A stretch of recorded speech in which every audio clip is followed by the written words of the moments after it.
Sci-Fi Audio presents 1636, The Kremlin Games, by Eric Flint, George Huff, and Paula Goodlett. Narrated by George Guidall. Part 1. The year 1631. Chapter 1. Grantville, October 1631. Vladimir Gorchakov pulled his horse up as he saw Boris Ivanovich Petrov stopping to look around. Apparently, Tilly's tercio commander wasn't the liar we thought he was. "This place is worth the trip," Boris said. "See the cuts in the earth where the land was changed? Look at these hills. The structure is different from those outside the ring.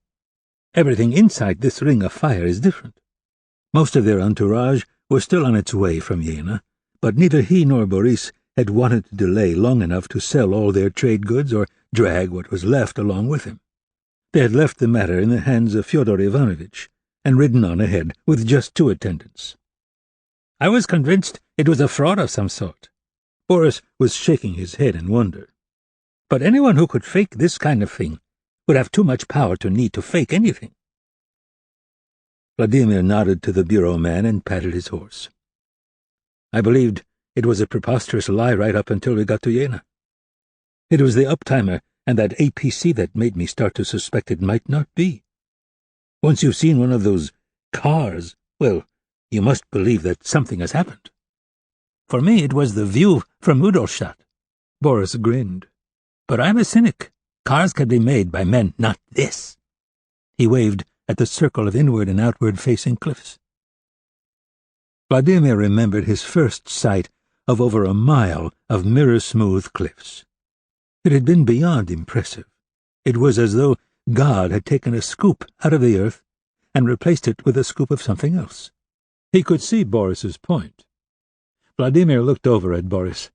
Boris Ivanovitch was an unassuming little man, the sort of man who could blend in anywhere and not be noticed. He didn't look at all impressive. Appearances lied. Boris was a bureaucrat of Russia, specifically of the Posolsky Prikaz, the Embassy Bureau or State Department. He was an experienced spy and a well-traveled agent.